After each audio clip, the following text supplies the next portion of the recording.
మార్చి 24 అంటే మొన్న మీకు యూరోప్ అంతా కూడా మీరు చూసారు అనుకోండి. ఏంటండి ఏమైనా ప్రళయకాలం వచ్చేసిందా, డూమ్స్ డే త్వరలో రాబోతుందా, ఈ ఆకాశం అంతా ఏమిటి అంటే చూడండి ఫ్రెండ్స్, మీకు UK, France, Germany, Poland, Denmark ఇలాంటి దేశాలలో, ఇంకా చెప్పాలంటే యూరోప్ యూనియన్లో ఉండే 27 దేశాలు మీరు వాళ్ళ ఆకాశాన్ని చూసారు అనుకోండి. నైట్ టైం ఎప్పుడు మార్చి 24 ఏదో వింత వింత ఆకారాలు నీలి రంగులో ఈ స్పైరల్ షేప్స్ని అంటారు చూసారా. అంటే మనం స్పైరల్ గ్యాలక్సీ, పాలపుంత, మిల్కీ వే అంటాం. ఈ మిల్కీ వేని స్పైరల్ గ్యాలక్సీ అంటాం. ఆ ఆకారములో యావత్తు యూరోప్లో ప్రతి ఒక్క దేశము కూడా చూడదగిన వింత మీకు ఆకృతులు. సో దాంతో ఏదో జరగబోతుంది. సో ఫైనల్గా యుక్రెయిన్లో ఇలాంటి ఒక స్పైరల్ షేప్ కనిపించడంతో రష్యా వాళ్ళు ఏదో పెద్దగా చేశారు. యావత్తు యుక్రెయిన్ కూడా సర్వనాశనం కాబోతుంది.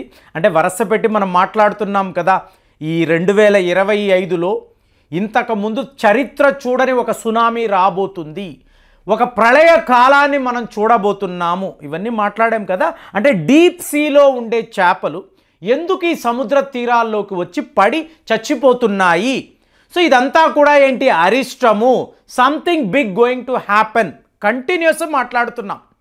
సో మొన్నటికి మొన్న యావత్ ఐరోపా దేశాలలో ఇలాంటి ఆకృతులు కనిపించేటప్పటికీ వాళ్ళు ఎంతలా భయపడిపోయారు అంటే, యుక్రెయిన్ ప్రజలు లిటరల్గా వాళ్ళ సెల్లార్స్ ఎక్కడైతే ఉంటాయో, అంటే వాళ్లకు అండర్ గ్రౌండ్లో కొన్ని నివాసయోగ్యమైన స్థలాలు ఉంటాయి, అక్కడికి పారిపోయి లిటరల్గా దాక్కున్నారు. రష్యా వాళ్ళు ఏదో చెయ్యబోతున్నారు అని. ఫైనల్గా మీరు చూసారు అనుకోండి, యూకేకు సంబంధించిన పరిశోధకులు, సో వీళ్ళు టెలిస్కోపులు పెట్టి ఈ స్పైరల్ షేప్ ఏంటి, ఎందుకు ఇలా ఉంది, ఇందులో ఎవరైనా ఏలియన్స్ ఉన్నారా, ఇదేమైనా యూఎఫ్ఓనా, వాళ్ళెందుకు ఐరోపా ఖండాన్ని వెతుక్కుంటూ వస్తున్నారు, ఏం జరుగుతుంది అని చెప్పి మీకు ఎక్కడైనా ఏ యూరోప్ మీడియాను చూసినా, అమెరికాలో కూడా వరస పెట్టి కథనాలు, something big going to happen. So ఫైనల్గా యూకే శాస్త్రవేత్తలు తేల్చింది ఏమిటి అంటే, ఇదంతా కూడా ఈలాన్ మస్క్ చేస్తున్న పని. ఈలాన్ మస్క్కి సంబంధించిన ఫాల్కాన్ 9 అనబడే రాకెట్ అంతరిక్షంలోకి వెళ్ళింది. వెళ్ళినప్పుడు సెకండ్ స్టేజ్లో ఈ ఫ్యూయల్ ఉంటుంది చూసారా, ఈ ఫ్యూయల్ నుంచి వస్తున్న స్మోక్ ఇది ఆకాశములో గడ్డ కట్టి ఫ్రీజ్ అయిపోయి మీకు హై ఆల్టిట్యూడ్లో ఉండడంతో ఇలాంటి ఒక స్పైరల్ షేప్లో ఉంది అని వాళ్ళు కథనాలు రాశారు. నాకేమనిపిస్తుందో చెప్పమంటారా, ఏమంటే మనం ఉత్తినే ఈలాన్ మస్క్ అంటున్నాం.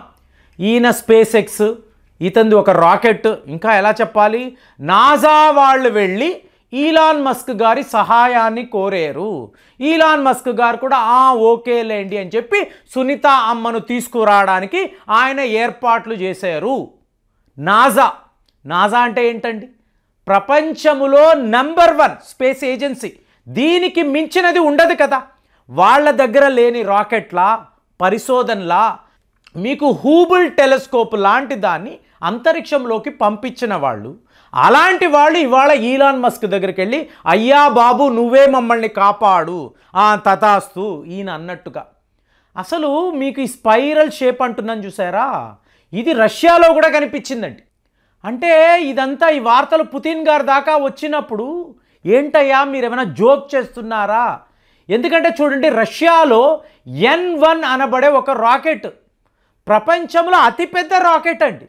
ప్రపంచ దేశాలు వాళ్ళ శాటిలైట్స్ను అంతరిక్షంలోకి పంపించాలి అంటే, ఇంక్లూడింగ్ భారత్, మీకు తెలిసే ఉంటుంది రష్యా యుక్రెయిన్ యుద్ధము జరిగినప్పుడు ఇన్నిన్ని దేశాల శాటిలైట్స్ ఈ రాకెట్ ద్వారా పంపించాలి అంటే రష్యా పైన వీళ్ళు శాంక్షన్స్ విధించి మాకు మా శాటిలైట్స్ తిరిగి ఇచ్చేయండి అంటే, పుతిన్ గారు చచ్చినా ఇవ్వను, నేను ఇవ్వను, దిక్కున్న చోట చెప్పుకోండి అని ఆయన అన్నారు.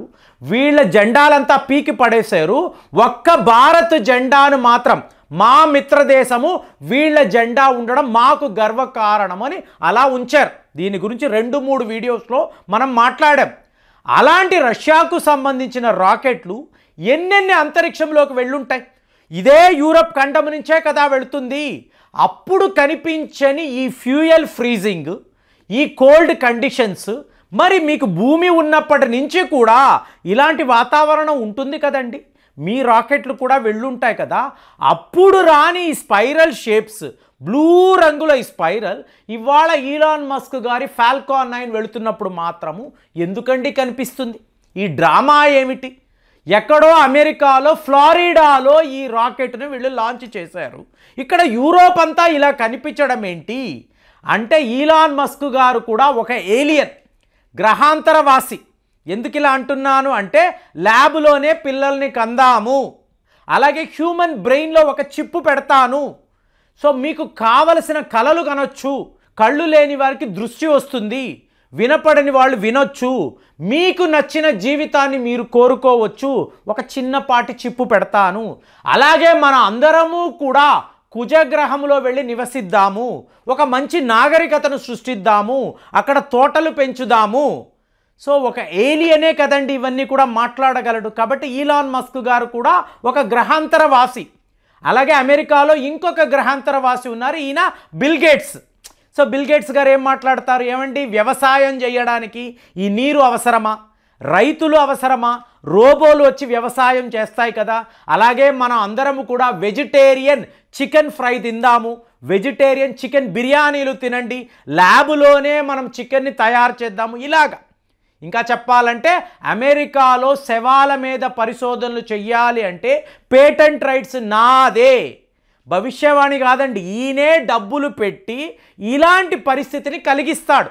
అలాంటి ఒక గ్రహాంతరవాసి ఎవరు? బిల్ గేట్స్ గారు. So Elon Musk, bill gates ఇలాగ ఎంతోమంది ఈ అమెరికా దేశంలో ఏలియన్స్, వేరే గ్రహాల నుంచి వచ్చిన వాళ్ళు నివసిస్తూ ఉంటారు. సో ఇవాళ ఈ యూరోప్ దేశాలను భయపెట్టడానికి ఈలాన్ మస్క్ ఈ పని చేశాడా?